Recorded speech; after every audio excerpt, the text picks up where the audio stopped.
अरहंताणम नमो अरहंताणम नमो अरहंताणम। आचार्य भिक्षु की ही एक दूसरी घटना प्रस्तुत करना चाहता हूं। पाली में चतुर्मास करना था, गए, रहने के लिए स्थान चाहिए। अब कोई जमा जमाया मुनि के लिए स्थान होता नहीं, तो बाजार में देखा कि एक दुकान है, पुरानी सी दुकान। आचार्य भिक्षु ने स्वीकृति मांगी मालिक से कि भी रहने के लिए, चौमासे के लिए तुम्हारी दुकान चाहिए। उसने स्वीकृति दे दी। ठहर गए, दूसरे लोगों को पता चला, दुनिया में सब प्रकार के लोग होते हैं और आचार्य भिक्षु का विरोध करने वाले तो बहुत बड़ी संख्या में थे उस समय। पता चला कि भिक्षु को रहने के लिए स्थान मिल गया। उसके पास गए, जाकर कहा किसको स्थान दिया है, निकाल दो, अच्छा नहीं होगा। बहुत भड़काया, बहकाया, भ्रम में आ गया। आकर बोला कि आप यहां नहीं रह सकते। उनका ठीक बात है, मुनि के लिए जरूरी होता है, अगर मालिक अस्वीकृति कर दे तो फिर रहने का प्रश्न ही नहीं होता।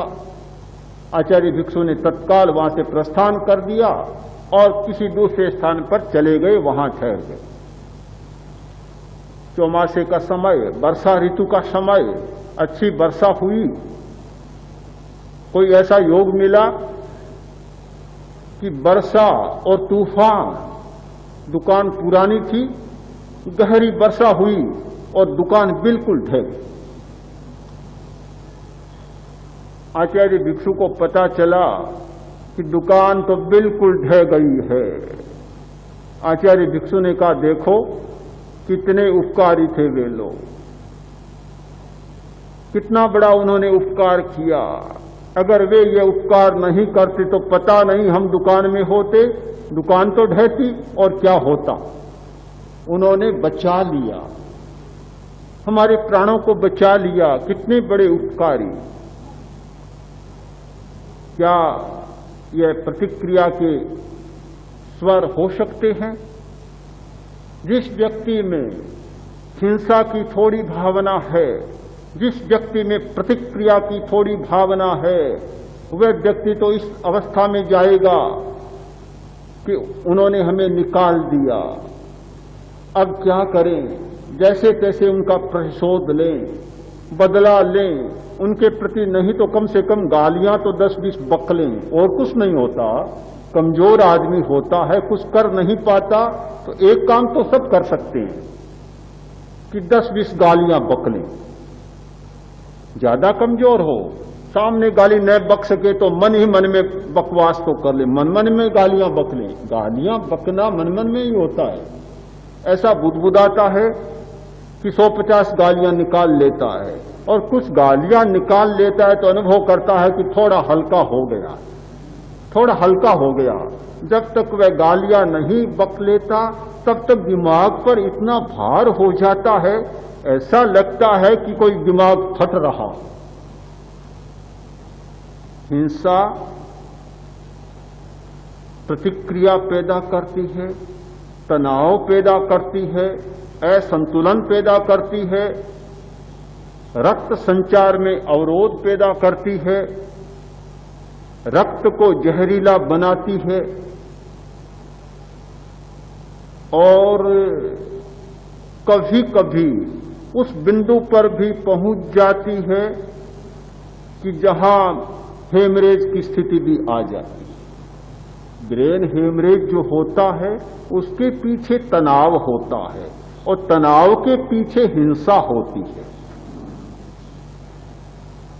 अहिंसा का सिद्धांत केवल धर्म का ही सिद्धांत नहीं है, अच्छा जीवन जीने का सिद्धांत है, स्वस्थ जीवन जीने का सिद्धांत है। हम बीमारियों के बारे में बहुत सोचते हैं कि दवाइयां बढ़ रही हैं और बीमारियां भी बढ़ रही हैं। अनुसंधान होना चाहिए, गवेषणा होनी चाहिए, खोज होनी चाहिए कि बीमारियां केवल कीटाणुओं के कारण नहीं बढ़ रही है, जर्म्स के कारण बीमारियां नहीं बढ़ रही है।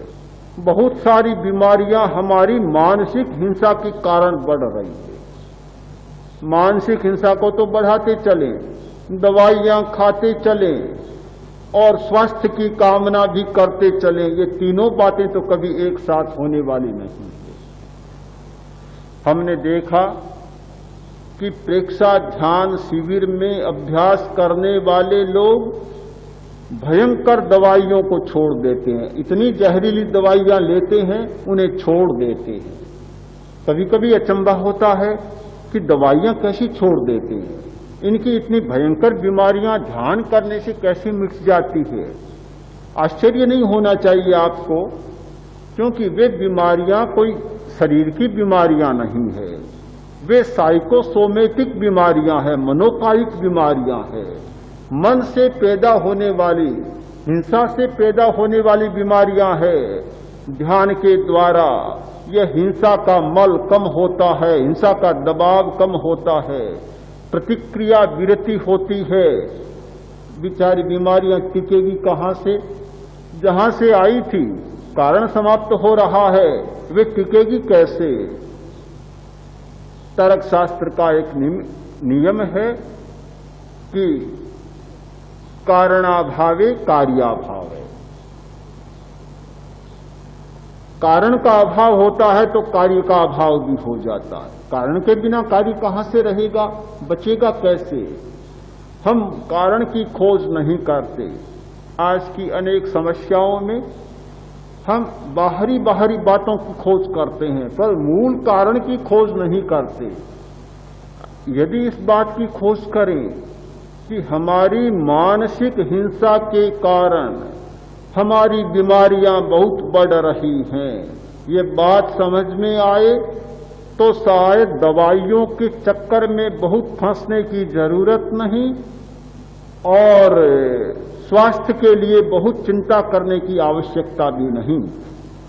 स्थिति यह है, हमारे पास शिविर में ऐसे बहुत लोग आते हैं जो डॉक्टरों के चक्कर से थक जाते और दवाइयों के चक्कर से परेशान हो जाते हैं।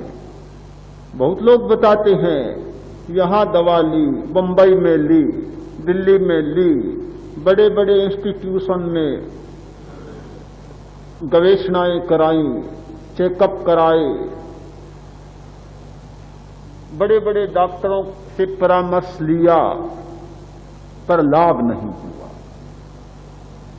दवाइयों से कैसे लाभ होगा? कैसे लाभ होगा दवाइयों से? क्योंकि रोग पैदा करने वाली शक्ति तो दूसरी है और दवा लेते हो कीटाणुओं की। डॉक्टर के पास है क्या? बेचारा डॉक्टर क्या करता है? वह तो यही करेगा कि इस बीमारी के जर्म्स हैं, उन जर्म्स को खत्म कर दें, ज्यादा से ज्यादा एंटीबायोटिक्स दे दें, बस हद है एंटीबायोटिक्स। क्या करेगी एंटीबायोटिक्स? कि कीटाणुओं को नष्ट करेगी और साथ साथ आपकी जीवनी शक्ति को भी नष्ट करेगी। उसका काम तो नष्ट करना है। एंटीबायोटिक्स में यह विवेक नहीं है कि केवल कीटाणुओं को मारे और आपकी जीवन को संरक्षण देने वाले तत्वों को समाप्त न करें। उसका काम तो समाप्त करना है, जीवनी शक्ति को भी समाप्त करेगी और बीमारी के कीटाणुओं को भी समाप्त करेगी। कोई भी एंटीबायोटिक्स लेने वाला परेशानियों से बचा हो ऐसा लगता नहीं। डॉक्टर को साथ में विटामिन की गोलियां देनी पड़ती है जिससे कि जो क्षति हो उसकी पूर्ति होती चली जाए। डॉक्टर हमेशा सुझाएगा कि एंटीबायोटिक्स ले रहे हो तो साथ में विकोसूल लेना है, बी कॉम्प्लेक्स लेना है, कुछ न कुछ विटामिन लेना है जिससे कि शक्ति नष्ट हो उसकी पूर्ति होती चले। कब तक पूर्ति करेगा?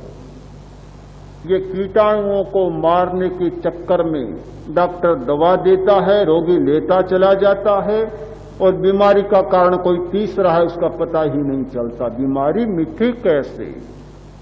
ये बीमारी कीटाणुओं की बीमारियां नहीं, ये बहुत सारी बीमारियां हमारी हिंसा की कीटाणुओं की बीमारियां हैं। मन से हिंसा निकलती है, तत्काल ऐसा लगता है कि स्वस्थ हो गया हूं। हमने देखा कि शुगर की बीमारी ध्यान करता है ठीक होती है, अल्सर की बीमारी ध्यान करता है ठीक होती, रक्तचाप की बीमारी ध्यान करता है ठीक होती है। प्रश्न होता है कि क्यों होती है? बीमारी क्यों मिट गई? कोई दवा तो नहीं थी। एक्जिमा और भयंकर एक्जिमा ध्यान किया ठीक हो गया, ऐसा क्यों हुआ? ये बहुत सारी बीमारियां मानसिक बीमारियां, ये हिंसा से पैदा होने वाली बीमारियां हैं। हमने इस ओर कभी ध्यान नहीं दिया, हिंसा को बहुत स्थूल अर्थ में पकड़ा। कहते हैं कि जैन लोग अहिंसा परमो धर्म मानते हैं। मुझे तो नहीं लगता कि परम धर्म मानते। परम धर्म मानते तो सर्वे करने पर परिणाम यह आता कि जैनों में कम से कम बीमारियां होनी चाहिए। आज तो लगता नहीं कि जैन लोग कम बीमार हैं, धार्मिक लोग कम बीमार है, ऐसा लगता नहीं। इसका अर्थ यही होता है कि अहिंसा को सिद्धांत के रूप में स्वीकार किया, एक प्रयोग के रूप में स्वीकार नहीं किया। यह प्रेक्षाध्यान धर्म का एक प्रायोगिक रूप है। हम सिद्धांत की चर्चा करते करते, सिद्धांत का विवाद करते करते इतने पुराने हो गए हैं, इतने पुराने हो गए कि बेचारा सिद्धांत भी हमसे घबराने लगा। वह भी चाहता है इनसे छुट्टी पाल। क्या करे बेचारा, परेशान हो गया। एक अहिंसा का सिद्धांत एक इधर खींचता है, दूसरा इधर खींचता है, तीसरा उधर खींचता है, चौथा उधर खींचता है। इस चर्चा और खींचातानी में परेशान होकर अहिंसा स्वयं परेशान हो गई। वह चाहती है कि इन अहिंसा के पुजारियों और पंडों से मेरी मुक्ति हो जाए तो बड़ा कल्याण होगा। हम एक नए दृष्टिकोण का निर्माण करें, सिद्धांत की चर्चा में बहुत न उलझें, बहुत गहरे में न जाएं। सिद्धांत की पुष्टि प्रयोग के द्वारा करें, प्रयोग का मूल्यांकन करें कि प्रयोग होगा, जीवन में अहिंसा उतरेगी। मैं मानता हूं कि 100 बार अहिंसा के सिद्धांत की चर्चा करना और 1 घंटा अहिंसा की साधना के लिए प्रेक्षाध्यान का प्रयोग करना उस 100 बार की चर्चा से कहीं ज्यादा मूल्यवान है। 1 घंटा प्रयोग करने वाला व्यक्ति चेतना के उस स्तर पर पहुंचता है जहां अहिंसा का दर्शन होता है, साक्षात्कार होता है, अनुभव होता है, सही मूल्यांकन होता है कि चित्त की निर्मलता से, प्रियता और अप्रियता के संवेदन से मुक्ति पा लेने पर किस प्रकार की चेतना का निर्माण होता है, इसका हमें पता चलता है।